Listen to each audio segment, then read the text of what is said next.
স্টেশনে আমরা নেমে স্টেশনের বাইরে এলাম। এরপরে আমরা অটো ধরে মথুরাই বাস স্টপে যাব। এখন আমরা অটোতে বসে আছি, ভোর 7:30 বাজে তখন। রাস্তাঘাট ফাঁকা, বৃষ্টি হয়েছে কালকে মনে হয়, জল জমে আছে সাইডে।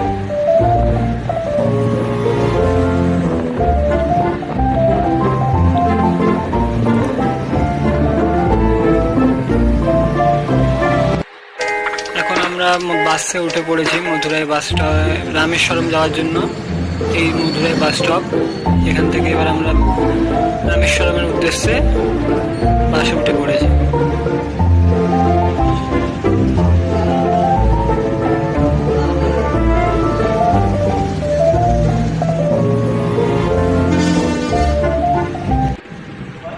এইটা রামেশ্বরম যাওয়ার পথের রাস্তা, খুবই সুন্দর। ব্রিজটা পম্বন ব্রিজ, নিচের সাইডে যেটা ওইটা পুরোনো ব্রিজ, আমাদের তৈরি করা ব্রিজ। ওইটাতে এখন আর ট্রেন আসে না, কারণ খুব ডেঞ্জারাস। তাই অপোজিট সাইডে নতুন করে বানানো হয়েছে। এটা বাস রুট। পুরোনো ব্রিজটা কিন্তু দেখতে ভয়ানক, খুব রিস্ক। তাই ওখানে এখন আর ট্রেন যাওয়া আসা করে না, নতুন তৈরি হচ্ছে এই সাইডটা।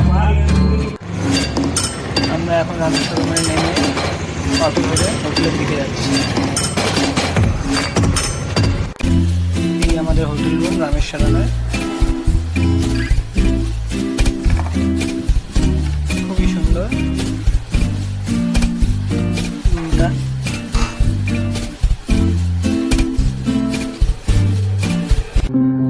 এবার একটু আমরা স্নান করে ফ্রেশ হয়ে মন্দিরের দিকে বেরোবো।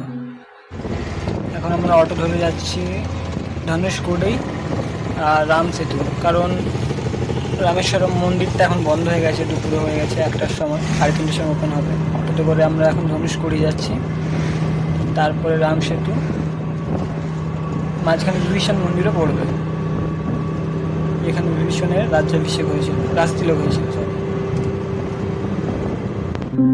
এই সেই বিভীষণ মন্দির, এখানে বিভীষণের রাজতিলক হয়েছিল। ওখান থেকে বেরিয়ে এবার আমরা ধনুষকোডির উদ্দেশ্যে রওনা দিলাম। রাস্তা কিন্তু খুব সুন্দরই, পুরো একদম না কোনো গাড্ডা আছে, একদম প্লেন, সুন্দর রাস্তা খুব। এবার আমরা, এটা হচ্ছে রাম সেতু। এখানেই সেই ইন্টারন্যাশনাল ওয়াটার, এটা সিএস আইল্যান্ড, ধনুষকোডি, ইন্ডিয়া। এটা ইন্টারন্যাশনাল, এর উপরেই শ্রীলঙ্কা। এবার আমরা ওখানে নেমে একটু ঘুরলাম, খুবই সুন্দর জায়গাটা, ইন্টারন্যাশনাল ওয়াটার, তাই বেশি দূরে জলে নামতে দিচ্ছে না, ধারে থেকে উঠে যেতে বলছে।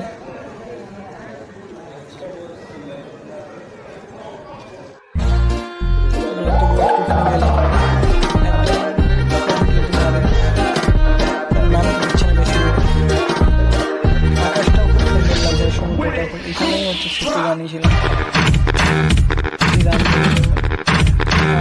সীতাকে আনার জন্য। এই সমুদ্রের উপরে সেতু বানানো হয়েছিল। কিছু ফটোশ্যুট করলাম।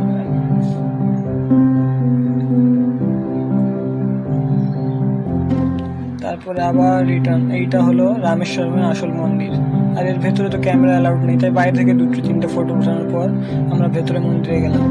তারপর বেরিয়ে আসার পর মন্দির থেকে আমরা খাবার খেলাম, ভেজ খাওয়া, কারণ আমরা নবরাত চলছিল তাই।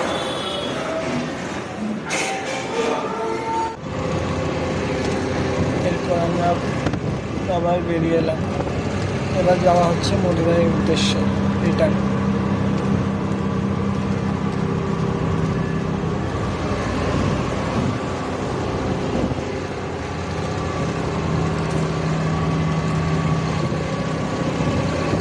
সুন্দর রাস্তা কিন্তু,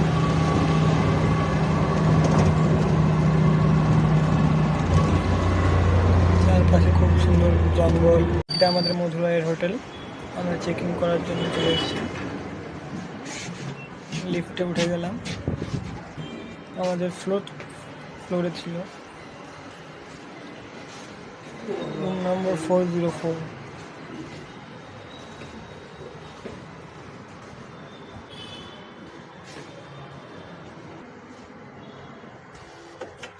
এটা আমাদের রুম মধুরাইতে। আমরা এখান থেকে সন্ধ্যে 6টার সময় বেরিয়ে যাব। এখানে আমরা ঢুকলাম 12টার সময়। এবার আমরা স্নান করে বেরিয়ে গেলাম মীনাক্ষী টেম্পলের উদ্দেশ্যে।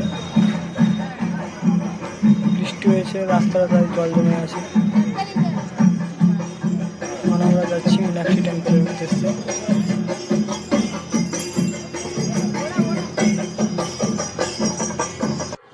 ওই দেখো, দেখা যাচ্ছে মীনাক্ষী টেম্পল। ভেতরে শুনলাম মোবাইল অ্যালাউড নয়, তাই মন্দিরে ঢোকার আগেই সব জমা নিয়ে নিতে হবে লকারে। এই দেখুন মন্দির। এবার আমরা ভেতরে ঢুকবো মোবাইল জমা রেখে।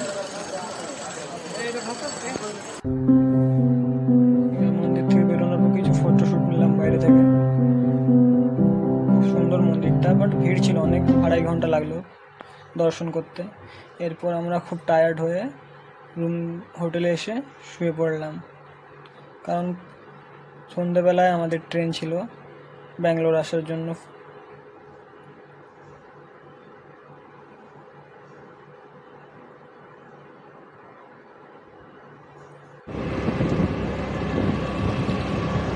এরপর আমরা আবার ব্যাঙ্গালোর চলে আসলাম। আমাদের জার্নি কমপ্লিট হলো।